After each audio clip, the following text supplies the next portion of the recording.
ஒரு காலத்தில் பிரஷ்யா அப்படின்னு ஒரு தேசம் இருந்தது. இப்போ ஜெர்மனி இருக்குல்ல, இதோட பெரும்பகுதி ஒரு காலத்தில் பிரஷ்யாங்கிற பேரில் இருந்தது. அப்போ அதுக்கு அரசராக இருந்தவர் மகா ஃப்ரெடரிக், அதாவது ஃப்ரெடரிக் தி கிரேட் அப்படின்னு சொல்லுவாங்க. அந்த ராஜாவுக்கு ஒரு சந்தேகம். நாம் பல வகையான வரிகளை விதித்து வசூல் பண்ணுறோம், அப்படி பண்ணி வருமானம் குறைஞ்சிக்கிட்டே போகுதே, இதுக்கு என்ன காரணமாக இருக்கும்? இதுதான் அவருக்கு ஏற்பட்ட சந்தேகம்.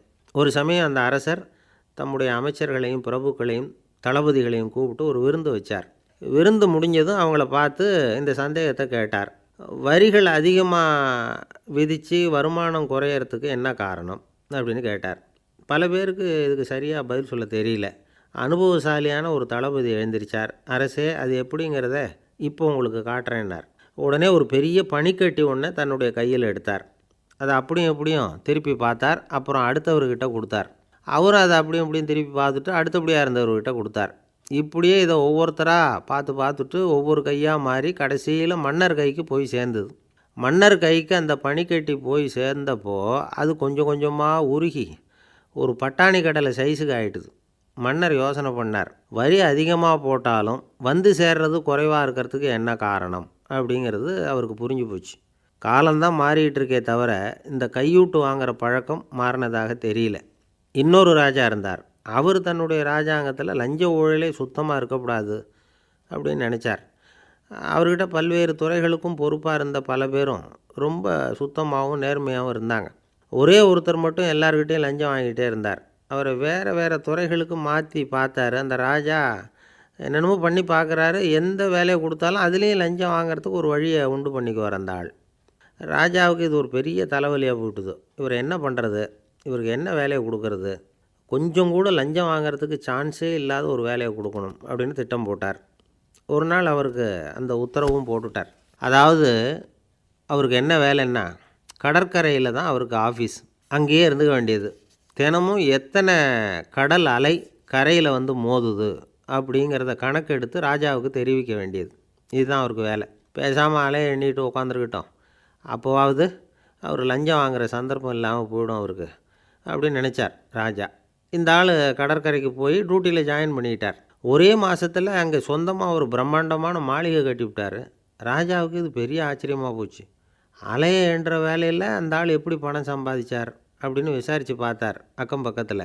அந்த ஆள் என்ன பண்ணியிருக்கிறாருன்னா, கடற்கரையில் போய் பொறுப்பை ஏற்றுக்கிட்ட உடனே அங்கே இருந்த மீனவர்கள்கிட்ட எல்லாம் இந்த கரையில் வந்து ஒரு நாளில் வந்து மோதுகிற அலைகள் எத்தனை அப்படின்னு கேட்டிருக்காரு. அது எப்படிங்க தெரியும்னு இருக்காங்க அவங்க.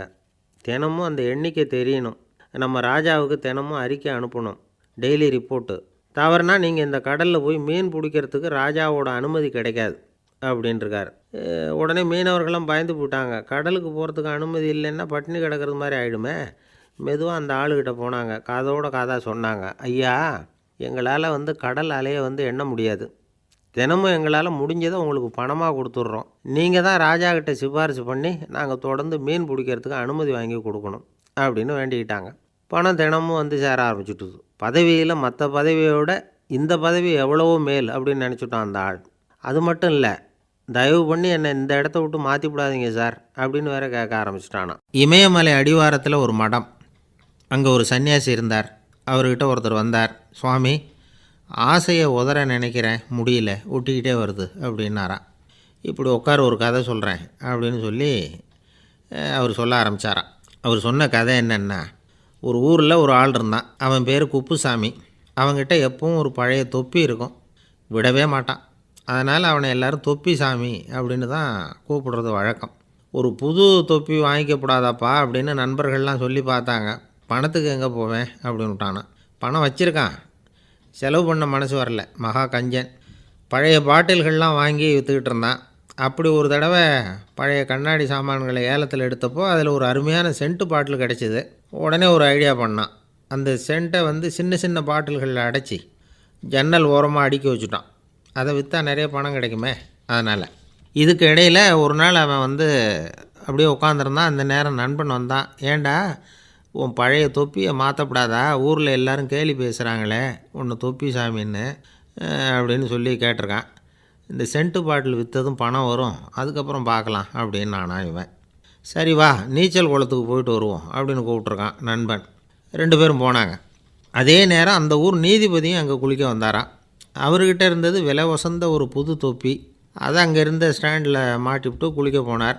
இதுக்கிடையில் குப்புசாமி குளிச்சுட்டு வந்தான். அவனுடைய பழைய தொப்பியை காணலை. அந்த புது தொப்பியை பார்த்தா இது நண்பனுடைய வேலை தான் அப்படிங்கிறதாக புரிஞ்சுக்கிட்டு அதை எடுத்து மாட்டிகிட்டு வந்துட்டான். நீதிபதி குளிச்சுட்டு வந்து பார்க்குறாரு, தொப்பியை காணும். போலீஸில் புகார் கொடுத்தார். அவங்க வந்து தேடினாங்க. ஒரு மூலையில் பழைய தொப்பி கிடச்சிது. அடடா, இது நம்ம குப்புசாமியோட தொப்பி இல்லையா அப்படின்னு நானா ஒருத்தன். உடனே அவன் வீட்டுக்கு தேடிட்டு போயிருக்காங்க. அங்கே போய் பார்த்தா புது தொப்பி அங்கே இருக்குது. உடனே அவனுக்கு 1000 ரூபா அபராதம் போட்டாங்களாம். அவன் பணத்தை கட்டிவிட்டு ரொம்ப எரிச்சலோடு வீட்டுக்கு வந்தான். பழைய தொப்பி கண்ணில் பட்டுது. மறுபடியும் உன்னால் தானே எனக்கு 1000 ரூபா நஷ்டம் அப்படின்னு சொல்லி அதை எடுத்துக்கிட்டு அப்படி போயிருக்கான். அந்த ஊர் குளத்தில் வீசி எரிஞ்சிட்டு வந்துட்டான். அது மீன் பிடிக்கிற ஒருத்தன் கையில் சிக்கிச்சு.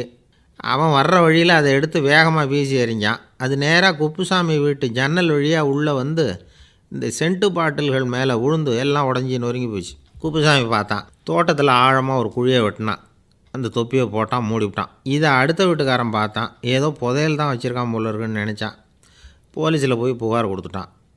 மறுபடியும் போலீஸ் குழியை தோண்டினாங்க. பழைய தொப்பி மறுபடியும் வெளியில் வந்தது. எல்லோரும் சிரிக்கிறாங்க. அன்னைக்கு ராத்திரியே அந்த தொப்பியை எடுத்துக்கிட்டு நேராக புறப்பட்டான். ஒரு கல்லில் அதை சேர்த்து கட்டி குடிநீர் தொட்டி இருக்கும்ல, அதில் போட்டுட்டு வந்துட்டான். இனிமேல் என்ன பண்ணும் பார்ப்போன்னு. ஒரு நாள் திடீர்னு குழாயெல்லாம் அடைப்பட்டு போச்சு. மாநகராட்சி அலுவலர்கள் வந்து என்னன்னு பார்த்தா அந்த பழைய தொப்பி குழாயை அடைச்சிக்கிட்டு இருக்குது. இது குப்புசாமியோட தொப்பிங்கிறது தான் எல்லாருக்கும் தெரியுமே. உடனே குடிநீரை வந்து பாழாக்கணத்துக்காக குப்புசாமிக்கு கோர்ட்டு 2500 ரூபா அபராதம் போட்டுவிட்டுது. அதையும் கட்டிவிட்டு வெளில வந்தான். கடைசியாக முடிவு பண்ணான். ஒரு நெருப்பு குச்சியை கிழிச்சான். தொப்பியை கொளுத்தினான். எரிஞ்சுது. எடுத்து வெளில எரிஞ்சான். கொஞ்ச நேரத்தில் தீ அணைப்பு படம் வந்துட்டுது. ஆமாம், இவன் எடுத்து எரிஞ்சது வெளியில் விழுந்து வீட்டு கூரையே பற்றிக்கிட்டு எரிய ஆரம்பிச்சுட்டுது. அவனோட பணத்தாசையும் அதோடு சேர்ந்து எரிஞ்சு போச்சான். இப்படி ஒரு கதை. இந்த கதையை சொல்லி முடித்தார் அந்த இமயமலை அடிவாரத்தில் இருந்த சன்னியாசி. இப்போ அந்த குப்புசாமி எங்கே இருக்கிறான்னு கேட்டார் எதிரில் இருந்தவர். இதோ உன் எதிரிலே இருக்கிறான், நான் தான் அந்த குப்புசாமி அப்படின்னாரான் அந்த சன்னியாசி. அந்த குப்புசாமிகிட்ட இருந்தது மாதிரி ஒரு பழைய தொப்பி நம்ம ஒவ்வொருத்தர்கிட்டையும் உண்டு. அதை எப்படி தொலைக்கிறதுன்னு தெரியாமல் தடுமாறிக்கிட்டு இருக்கிறோம்.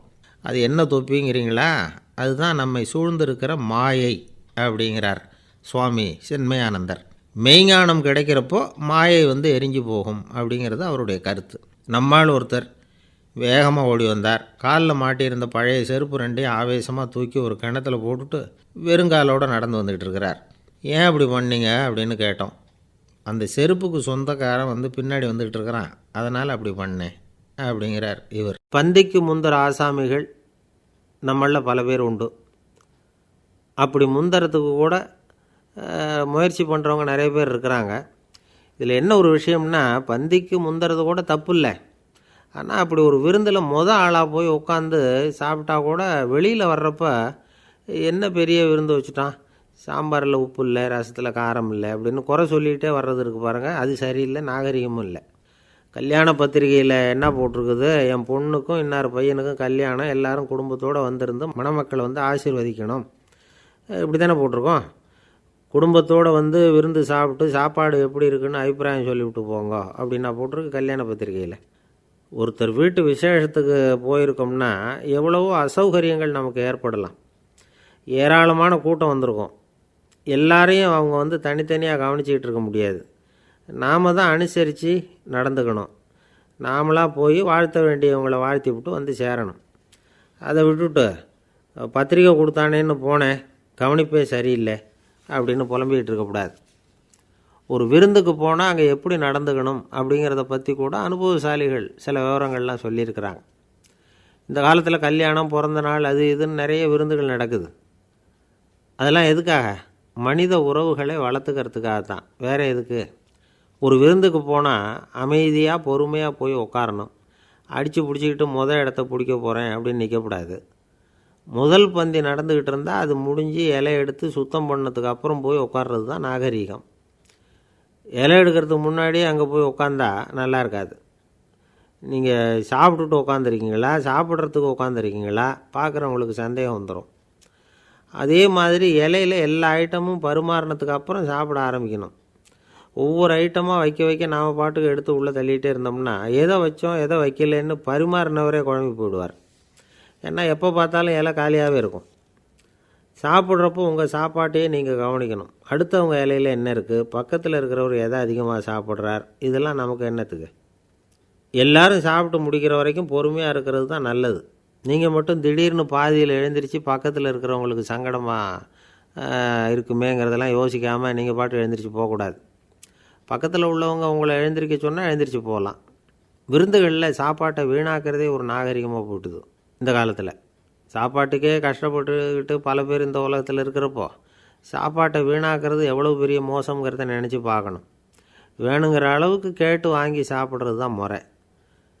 விருந்தில் இந்த பஃபே அப்படின்னு சொல்லி ஒரு முறை சொல்கிறாங்கல்ல, அதாவது உணவு வகைகளையெல்லாம் பொதுவாக ஒரு இடத்துல வச்சுடுறது, நமக்கு தேவையானதை நாமே எடுத்து ஒரு தட்டில் போட்டுக்கிட்டு சாப்பிட வேண்டியது.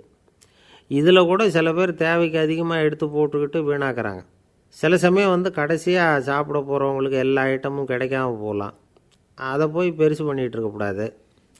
என்ன சார் இந்த அளவுக்கு கூடவா நாகரிகம் தெரியாமல் இருக்கிறோம், இதை போய் பெருசாக சொல்ல வந்துட்டீங்களே அப்படின்னு நினைக்கலாம். ஒருத்தர் 2 பேருக்கு இந்த விவரம் தேவைப்படலாம்.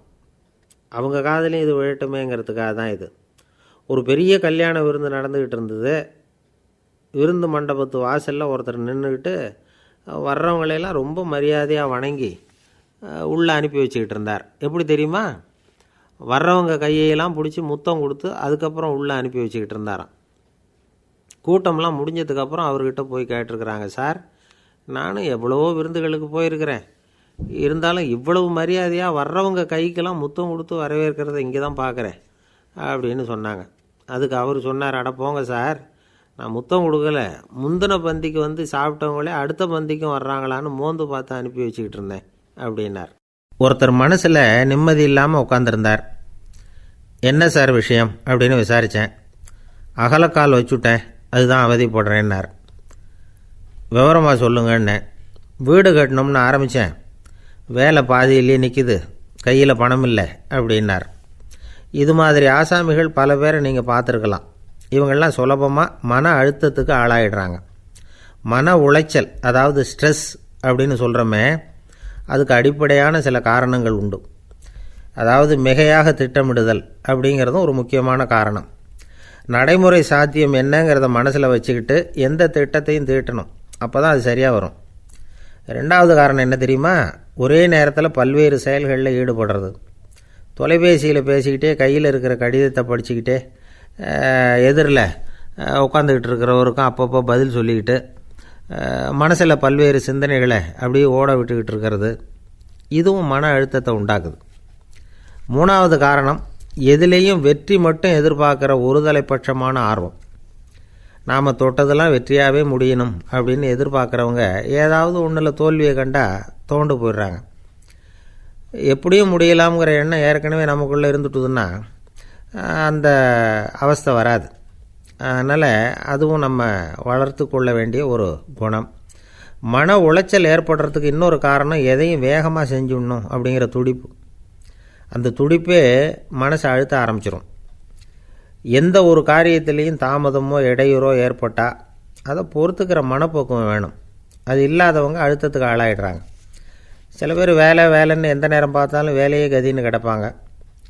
பொழுதுபோக்குக்கோ உடற்பயிற்சிக்கோ குடும்பத்தில் உள்ளவங்க அல்லது நண்பர்கள் கூட கலந்துரையாடவோ கொஞ்சம் கூட நேரம் ஒதுக்க மாட்டாங்க. இந்த சுபாவம் மன அழுத்தத்தை உண்டு பண்ணும். இதையெல்லாம் புரிஞ்சுக்கிட்டு அதிலிருந்து விடுபடுறது எப்படின்னு யோசிக்கணும். வல்லுநர்கள் இது தொடர்பாக சில யோசனைகளை சொல்லி வச்சுருக்கிறாங்க. அது என்னென்னா, வாழ்க்கைங்கிறது பிரச்சனைகளால் பின்னப்பட்ட ஒன்று, அது எப்போவுமே முடிவடையாத ஒரு தொடர்கதை அப்படிங்கிறத முதல்ல நாம் புரிஞ்சுக்கணும். ஒரே நேரத்தில் ஒரு காரியத்தில் மட்டுமே நாம் கவனம் செலுத்தணும். அடுத்தவங்க காரியத்தில் தலையிடக்கூடாது. எதையும் பேச ஆரம்பிக்கிறதுக்கு முன்னாடி நம்மை நாமே கேட்டுக்க வேண்டிய கேள்வி 2. 1, நான் சொல்ல போகிறது ரொம்ப முக்கியமானதா? 2வது, நான் சொல்கிறத அவங்க கேட்குறதுக்கு ஆசைப்படுறாங்களா? நான் பேசுகிறதுக்கு அது சரியான நேரம் தானா? இதை யோசித்து பார்த்ததுக்கப்புறம் எதையும் பேச ஆரம்பிக்கணும். முடிஞ்ச அளவுக்கு வளைந்து போகிற சுபாவத்தை வளர்த்துக்கணும். நம்ம நேரம் விலை மதிப்பு இல்லாதது, அதை வீணாக்கக்கூடாது. சிரிக்க தெரியலனாலும் பரவாயில்ல, முகத்தில் கொஞ்சம் புன்முறுவலாவது காட்டணும். இதெல்லாம் ரொம்ப முக்கியம். அடுத்தவங்க ஏதாவது செஞ்சால் உடனே நன்றி சொல்ல மறக்கப்படாது. தினமும் கொஞ்சம் நேரத்தை தனிமையில் செலவு பண்ணணும். மன உளைச்சலிருந்து விடுபடுறதுக்கு 3 முக்கிய வழிகள் சொல்கிறாங்க. அதை சுருக்கமாக ரெட் அப்படின்னு சொல்கிறாங்க. RED ஆங்கில எழுத்தில். அந்த முதல் எழுத்து ஆர், அது என்னென்னா ரிலாக்ஸேஷன், அதாவது இடை ஓய்வு. ரெண்டாவது இ வந்து எக்ஸர்சைஸ், உடற்பயிற்சி. மூணாவது டயட், திட்டமிட்ட உணவு முறை. அதனால் தியானம், மூச்சு பயிற்சி இதெல்லாம் வந்து இந்த இடை ஓய்வுக்கு வழிகள். எந்த வேலையையும் தொடர்ந்து செய்யக்கூடாது. எல்லார்கிட்டையும் கலகலப்பாக பழகணும். மாதத்துக்கு ஒரு நாளாவது குடும்பத்தோடு வெளியில் போயிட்டு வரணும். சுலபமான உடற்பயிற்சிகளை செய்யலாம். உடற்பயிற்சிங்கிறது நமக்காக நாம் செய்கிற ஒரு நீண்டகால முதலீடு அப்படின்னு சொல்லுவாங்க. அதாவது லாங் டேர்ம் இன்வெஸ்ட்மெண்ட்டாக. அளவோடு சாப்பிட்ணும், மெதுவாக சாப்பிட்ணும். இதெல்லாம் கொஞ்சம் மனசில் வச்சுக்கிட்டு நடந்துக்கிட்டால் மகிழ்ச்சியாக வாழலாம். சில பேர் சாப்பாட்டு விஷயத்தில் ரொம்ப அக்கறை எடுத்துக்கிறது உண்டு. ஒரு குண்டு ஆசாமி சாப்பிட உக்காந்தார். முதல்ல ஒரு மாத்திரை சாப்பிட்டார். எதுக்குன்னு கேட்டோம். பசி எடுக்கிறதுக்குன்னார். சாப்பிட்டு முடித்தார். பிறகு மறுபடியும் ஒரு மாத்திரை சாப்பிட்டார். இது எதுக்குன்னு கேட்டோம். சாப்பிட்டது ஜீரணமாகறதுக்கு அப்படின்னார். என்ன சார் உங்கள் பையன் என்ன செஞ்சுக்கிட்டு இருக்கிறான் இப்போது அப்படின்னு கேட்டார் ஒருத்தர். அடிக்கடி கண்ணாடி முன்னாடி நின்று அழகு பார்த்துக்கிட்டு இருக்கிறான் சார் அப்படின்னார் அப்பா. இளம் பருவம் இப்படி தான் இருக்கும், அதையெல்லாம் சாதாரணமாக நினச்சிடாதீங்க அப்படின்னார் அவர். என்ன சார் சொல்கிறீங்க, கண்ணாடி முன்னாடி நின்றுக்கிட்டு நேரத்தை வீணாக்கிக்கிட்டு இருக்கான், அதை ஒரு பெரிய விஷயமாக நான் நினைக்கணுமா அப்படின்னார் இவர். இளம் பருவத்தில் இளைஞர்களுக்கும் சின்ன பொண்ணுங்களுக்கும் அடிக்கடி கண்ணாடியில் பார்க்கணும்னு தோணும். அது வெறுமனே அழகு பார்க்குறது மட்டும் இல்லை, அவங்க தங்களையே தேடி கண்டுபிடிக்கிற ஒரு முயற்சி அது. இது ஒரு மனோதத்துவ விளைவு.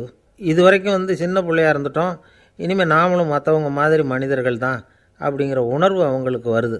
தங்களோட முகம் எப்படி இருக்குது, அழகு எப்படி இருக்குது, உடம்பு நேரம் எப்படி இருக்குது, முடி எப்படி இருக்குது அப்படிங்கிறதையெல்லாம் கண்டுபிடிக்கிறாங்க. அதுக்கப்புறம் இன்னொரு ஆணோ பொண்ணோ தன்னை கவனிக்கணும் அப்படின்னு நினைக்கிறாங்க. இதெல்லாம் மனோதத்துவ உண்மைகள், இதெல்லாம் இயற்கை. இதை பார்த்துட்டு பெற்றவங்க வந்து பிள்ளைங்க கெட்டு போட்டாங்க அப்படின்னு நினைக்கக்கூடாது, அவங்கள திட்டிக்கிட்டே இருக்கக்கூடாது. இன்றைக்கி பல குடும்பங்களில் இதுதான் நடந்துக்கிட்டு இருக்குது. மனுஷ வாழ்க்கையிலேயே இப்படியும் இல்லாத அப்படியும் இல்லாத ஒரு பருவம் வந்து இளம் பருவம். 13லேருந்து 19 வயசுக்கு உட்பட்ட ஆண்கள் பெண்கள் இந்த வகையை சேர்ந்தவங்க, டீனேஜ் குரூப். இவங்கள சின்னவங்கன்னு நினச்சிட முடியாது, பெரியவங்கன்னு நினச்சிட முடியாது. இவங்க ரொம்ப சென்சிட்டிவ். சமூகம் நினச்சா இவங்களை வந்து நல்லவங்களாகவும் ஆக்கலாம், கெட்டவங்களாகவும் ஆக்கலாம். கொஞ்சம் அக்கறை எடுத்துக்கிட்டால் பெரிய பெரிய மேதைகளையும் விஞ்ஞானிகளையும் உருவாக்கலாம். ஆனால் நடக்கிறது என்ன தெரியுமா, அநேகமாக இவங்களை யாருமே சரியாக புரிஞ்சுக்கிறது இல்லை, இவங்களை சரியாக நடத்துறதும் இல்லை. இது வரைக்கும் நாம் சொல்கிறத கேட்டுக்கிட்டு இருந்தான், இப்போல்லாம் அவன் இஷ்டத்துக்கு நடக்க ஆரம்பிச்சுட்டான் அப்படின்னு வருத்தப்படுற பெற்றோர்கள் அதிகம். இது வருத்தப்படுற விஷயம் இல்லை, சந்தோஷப்பட வேண்டிய விஷயம். உங்கள் புள்ள வந்து சொந்தமாக யோசிக்க ஆரம்பிக்கிறதும் நடந்துக்க ஆரம்பிக்கிறதும் ஒரு தப்பான விஷயமா? அவன் கடைசி வரைக்கும் உங்கள் பேச்சையே கேட்டுக்கிட்டு இருக்கணுங்கிறது என்ன நியாயம்? இன்றைக்கி இளைஞர்களை வந்து பெரியவங்க தப்பாக புரிஞ்சுக்கிட்டு தவறாக நடத்துறதுனால தான் அவங்களுக்கு வெறுப்பு, எரிச்சல், மனக்கசப்பு எல்லாம் உண்டாகுது. பெற்றவங்க சரியாக மதிக்கிறது இல்லை அப்படிங்கிற ஒரே காரணத்தினாலேயே வீணாக போகிற பிள்ளைங்க இன்றைக்கி அதிகம். சரி, பெற்றவங்களுக்கு இன்றைக்கி என்ன தான் புத்தி சொல்ல வர்றீங்க அப்படின்னு கேட்குறீங்களா? நாம் எதையும் சொல்ல வரல, ஆனால் அது சம்பந்தமான சில நிபுணர்கள் சொல்லியிருக்கிறத உங்கள் காதில் போட்டு வைக்கலாம். அது என்னென்னா, பிள்ளைங்க கிட்ட அன்பு செலுத்துங்க. குழந்தையாக இருந்தப்போ எவ்வளவு பாசமாக இருந்தீங்க, வளர வளர அதை ஏன் குறைச்சிக்கிறீங்க? பெற்றவங்களின் அன்பான வார்த்தைகளுக்கு ஏங்குறவங்க தான் இன்றைய இளைஞர்கள். அவங்க எதை சொன்னாலும் அதை அக்கறையாக காது கொடுத்து கேளுங்க, அலட்சியப்படுத்தாதீங்க. அவங்க விரும்புகிறது உங்கள்கிட்டேருந்து ஒரு மதிப்பு, மரியாதை, அங்கீகாரம், இவ்வளவுதான். அவங்க அவங்களாவே முடிவுகள் எடுக்கட்டும், அதுக்கு நீங்கள் உதவியாக இருங்க, அது போதும். மற்றவங்க முன்னாடி, முக்கியமாக அவங்க நண்பர்கள் முன்னாடி அவங்கள பற்றி மட்டமாக பேசாதீங்க. அவங்கக்கிட்ட பொய் சொல்லக்கூடாது.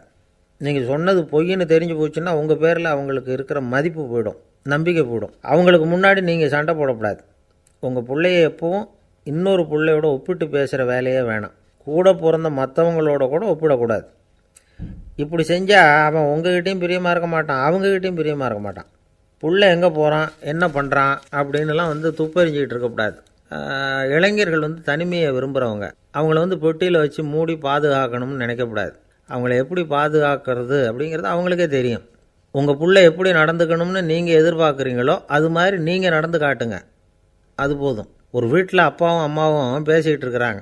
என்னங்க நம்ம பொண்ணு பெரியவளாயிட்டா, அடிக்கடி கண்ணாடி முன்னாடி போய் நின்றுக்கிட்டு இருக்கிறா, சீக்கிரமாக ஒரு பையனை பார்த்து கல்யாணத்தை முடிக்காமல் இப்படி மசன்னு கல் மாதிரி உட்காந்துருக்குறீங்களே அப்படின்னு சத்தம் போட்டாங்க அந்த அம்மா. அவசரப்படாத, பார்க்குறதுக்கு கண்ணுக்கு அழகாக லட்சணமாக புத்திசாலியாக ஒரு பையன் கிடைக்க வேணாமா, அதுதான் பார்த்துக்கிட்டு இருக்கிறேன் அப்படின்னார் அப்பா.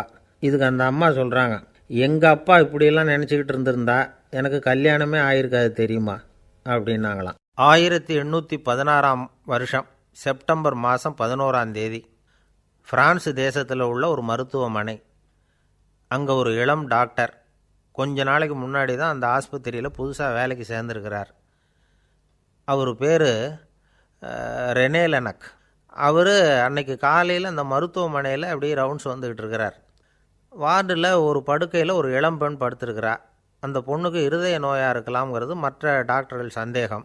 அந்த காலத்துல எல்லாம் ஒருத்தருடைய இருதய துடிப்பை தெரிஞ்சுக்கணும்னா நோயாளியின் மார்பில் டாக்டர் காதை வச்சு பார்த்து தான் தெரிஞ்சுக்கிறது வழக்கம். ஆனால் இந்த பெண்ணும் இளம் பெண், அந்த டாக்டரும் புதுசாக சேர்ந்துருக்கிறவர். அதனால் பரிசோதனை பண்ண தயங்கினார். கொஞ்ச நேரம் யோசனை பண்ணார். திடீர்னு ஒரு ஞாபகம் வந்தது அவருக்கு. அதாவது அன்றைக்கி விடியற் காலையில் தோட்டத்தில் அப்படி வாக்கிங் போயிட்டு இருந்தப்போ சின்ன பசங்கள்லாம் ஒரு மரக்கட்டையை வச்சு விளையாடிக்கிட்டு இருந்தாங்களாம். அதை இவர் பார்த்துருக்கிறார். அது என்ன விளையாட்டுனா, ஒரு நீளமான மரப்பலகை, அதில் ஒரு முனையில் ஒரு பையன் தன்னுடைய காதை வச்சுக்கிட்டு இருக்கிறான், மறுமுனையில் இன்னொரு பையன் அந்த மரப்பலகையை ஒரு ஆணியால் கீறிக்கிட்டு இருக்கிறான். ஒரு முனையில் ஆணியால் கீறும் பொழுது மறுமுனையில் காதை வச்சிருக்கிற பையனுக்கு அந்த சத்தம் துல்லியமாக கேட்குது. அந்த டாக்டருக்கு காலையில் பார்த்த இந்த விளையாட்டு ஞாபகத்துக்கு வந்துட்டுது. உடனே என்ன பண்ணார் தெரியுமா?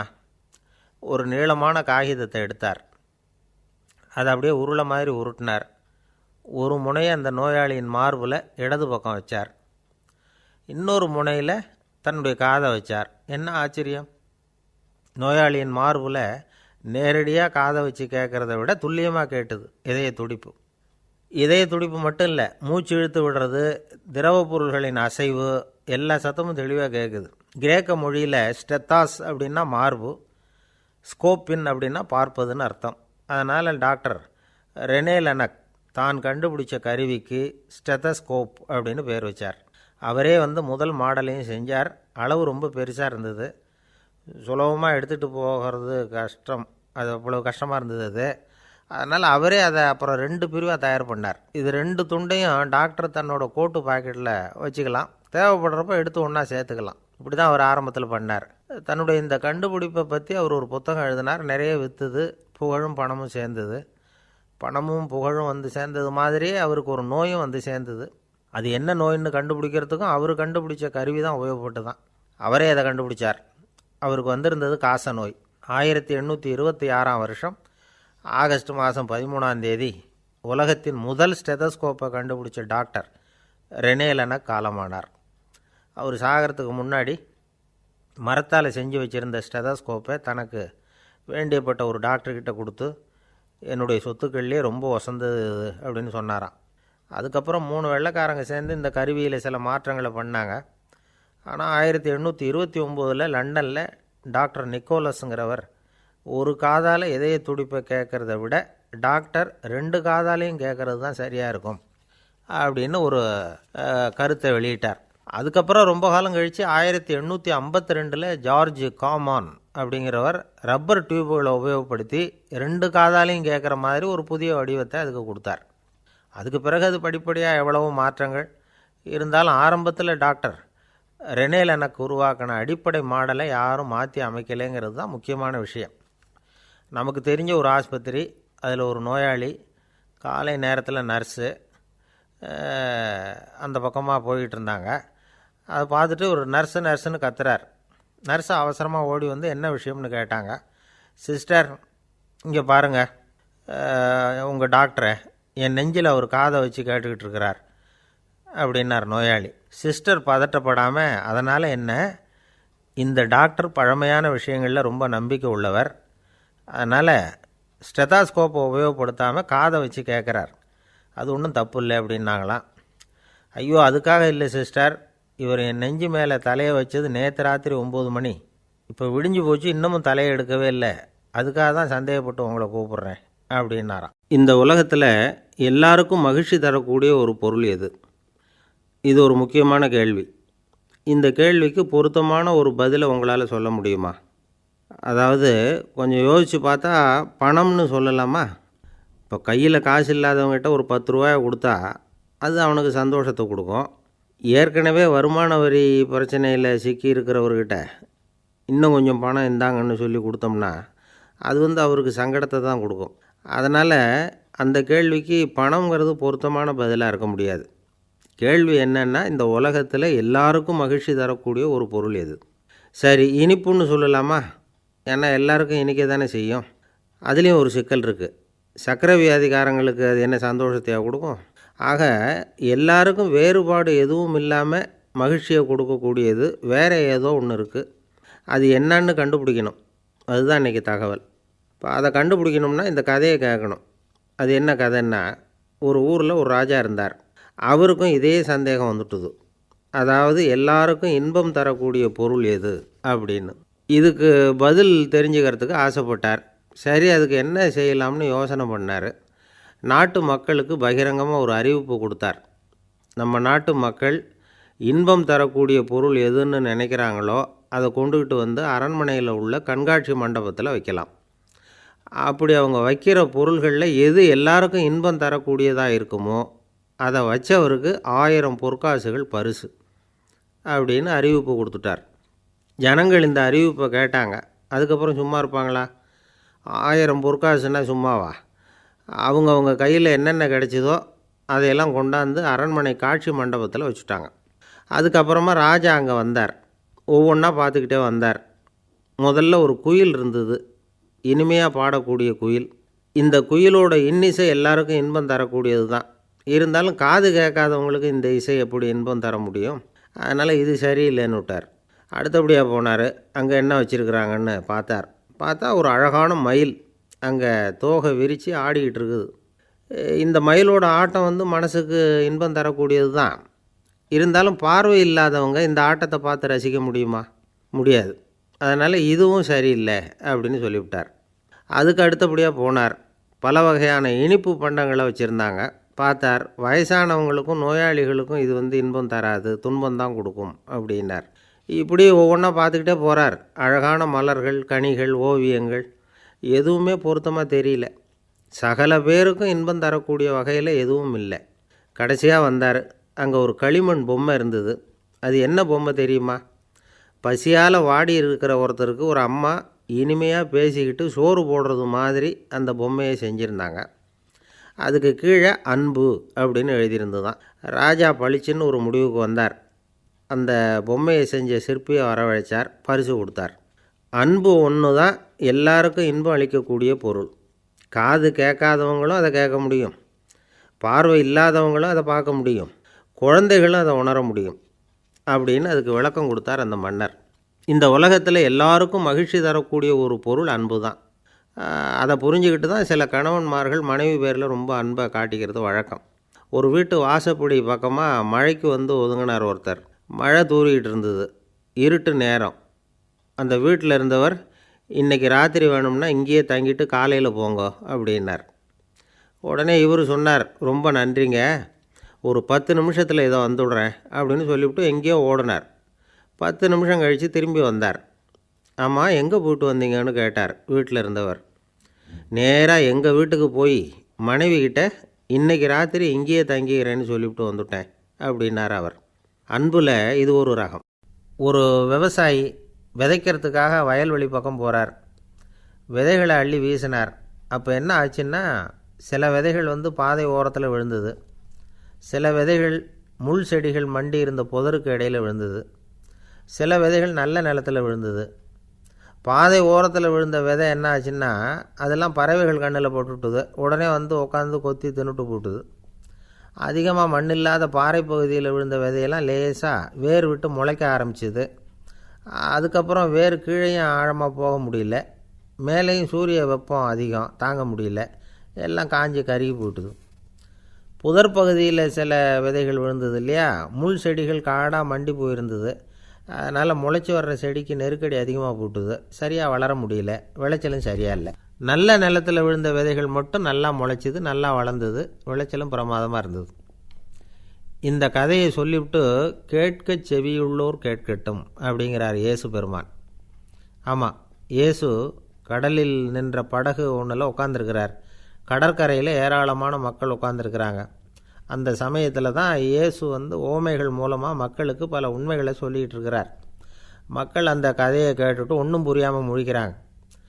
அதை கவனித்த இயேசு அந்த ஓமையை விளக்க ஆரம்பித்தார். இதில் அந்த விதைக்கிறவர் தான் இறைவன். அவருடைய வார்த்தைகளை விதைக்கிறார். அந்த வார்த்தைகளை கேட்கிற மக்கள் அந்த விழுந்த விதைகள் மாதிரி 4 வகையானவர்கள். சில பேர் பாதை ஓரத்தில் விழுந்த விதைகள் மாதிரி இறைவன் வார்த்தைகளை அவங்க கேட்குறாங்க. ஆனால் தீய எண்ணங்கள் செய்கைகள் மூலமாக விதைக்கப்பட்ட வார்த்தைகள் அழிஞ்சு போடுது. இறைவன் வார்த்தைகளை கேட்ட உடனே மகிழ்ந்து போய் உடனே சில பேர் அதை ஏற்றுக்கிறாங்க. இவங்கெல்லாம் அந்த பாறை பகுதியில் விழுந்த விதைகள் மாதிரி. அதனால் இவங்கெல்லாம் வேறு இல்லாதவங்க. கொஞ்ச காலத்துக்கு இறை வார்த்தைகளுக்கு கீழ்ப்படிந்து நடப்பாங்க. அதனால் ஏதாவது இடைஞ்சல் ஏற்பட்டால் உடனே தடுமாறுவாங்க. தங்கள்கிட்ட இருக்கிற நல்ல பண்புகளை விட்டுட்டு பாவ வழிகளுக்கு போயிடுவாங்க. முள் செடிகளுக்கு இடையில் விழுந்த விதைகள் மாதிரி உள்ளவங்க யாருன்னா, இவங்களுக்கு உலக கவலை உண்டு, செல்வத்தின் மீது மயக்கம் உடையவர்கள், உலக ஆசைகள் இவங்களுக்குள்ளே பூந்துடுறதுனால அங்கே இருக்கிற நல்ல பண்புகள் மறைஞ்சு போயிடுது. அதனால் அவங்களும் உபயோகம் இல்லாதவங்களாக ஆயிடுறாங்க. நல்ல மனிதர்கள் நல்ல நிலத்தில் விழுந்த விதைகளுக்கு ஒப்பானவர்கள். இவங்க இறை வார்த்தையை கேட்குறாங்க, அதை ஏற்றுக்கிறாங்க, அவங்களும் நல்லபடியாக வாழுறாங்க, அடுத்தவங்களுக்கும் உபயோகமாக இருப்பாங்க. இதுதான் இயேசு சொன்ன விளக்கம். நல்ல வார்த்தைகளை கேளுங்கள், நல்ல வார்த்தைகளை ஏற்றுக்கொள்ளுங்கள், அடுத்தவங்களுக்கு உபயோகமாக இருங்க. இதுதான் பெரியவங்கள்லாம் நமக்கு சொல்லுகிற உபதேசம்.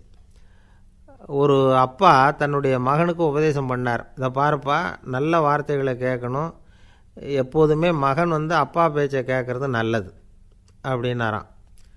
நீ ஏதாவது ஒரு தப்பு பண்ணால் என் தலையில் ஒரு முடி நரைச்சி வெள்ளையாக போடும்பா, நீ செய்கிற ஒவ்வொரு தப்புக்கும் என் தலையில் ஒவ்வொரு முடி வெள்ளையாயிடும் அப்படின்னாராம். பையன் யோசித்தான், அப்பா இப்போ தான் எனக்கு புரியுது, தாத்தாவோட தலைமுடி பூராவும் வெள்ளையாக இருக்கிறதுக்கு என்ன காரணங்கிறது எனக்கு இப்போ தான் புரியுது அப்படின்னானான்.